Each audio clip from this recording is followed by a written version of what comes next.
उत्तराखंड से मैं आता हूं। उत्तराखंड की स्थिति यह है कि उत्तराखंड का जीवन 5 साल, ये ज्यादा से ज्यादा 10 साल का है, वो कश्मीर बनेगा, इसको कोई रोक नहीं सकता। उसके लिए मैं आपको ये बताता हूं कि बद्रीनाथ में, केदारनाथ में मस्जिद बन गई है, इबादतगाह बन गई है, वहां पे नमाज अदा होनी शुरू हो गई है। जो वोटेज परसेंटेज चेंज हुआ है 2012 से लेकर 2022 तक, ये 43% जो है उधम सिंह नगर में, देहरादून में 41%, नैनीताल में 32%, हरिद्वार में 33%, हरिद्वार पूरा शहर घेर लिया गया है और टोटल परसेंटेज राइज 37% है।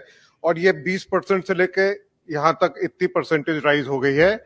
और पूरे पहाड़ में, पूरे देहरादून में जितना भी फल और सब्जी का बिजनेस है, ये 90% बिजनेस हमारे शांति दूतों के पास है।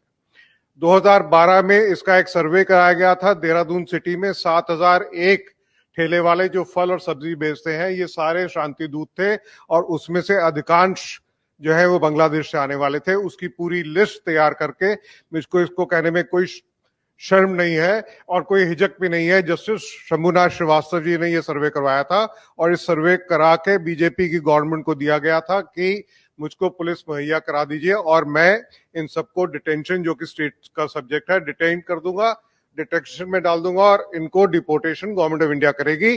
तो उस जुलाई 31 को शंभुनाथ श्रीवास्तव जी का कार्यकाल उत्तराखंड में बीजेपी सरकार ने समाप्त कर दिया।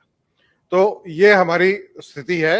अब इसका समाधान क्या है? इसका समाधान ये है कि हमारा उत्तराखंड का 630 किलोमीटर का बॉर्डर चाइना के साथ लगता है और एक बटालियन जो है वो 40 किलोमीटर के एरिया को पेट्रोल करती है। हमारे यहाँ वहां पे स्काउट्स एंड गाइड्स हैं। उन स्काउट्स एंड गाइड्स को अरुणाचल जो स्काउट्स हैं या जो सिक्किम स्काउट्स हैं, उसके तर्ज के ऊपर पैरामिलिट्री फोर्स की तरह उनको वहां पे लगाया जाए। उनकी भर्ती जो है वहीं कुमाऊं और गढ़वाल से हो और वहीं वो पोस्ट रहे 6 से 7 साल तक।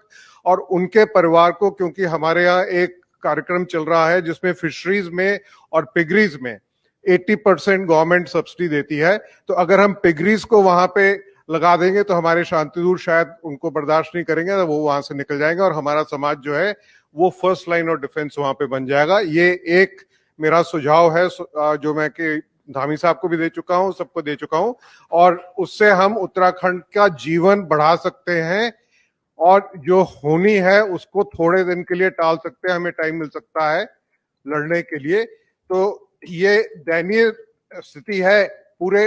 और सबसे मैक्सिमम देहरादून शहर के अंदर धर्मपुर में जो चेंज आया है, 56% शांति दूतों की आबादी है।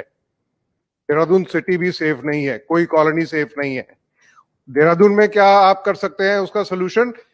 मंदिर को सेंटर बना के मित्र मंडली बनाइए, मंदिर में जाके इकट्ठे होइए, मंदिर में जाके सबके साथ बनिए, मंदिर का भी उत्थान कीजिए और आपसी में भाईचारा बढ़ाइए और एक दूसरे को पहचानिए। वो आपका एक जो मित्र मंडली है, अगर आपके घर में 4 लोग आते हैं तो आपने उस मित्र मंडली को बुलाया तो वो आपके साथ खड़े होंगे, अन्यथा आपके पास कोई आदमी नहीं है।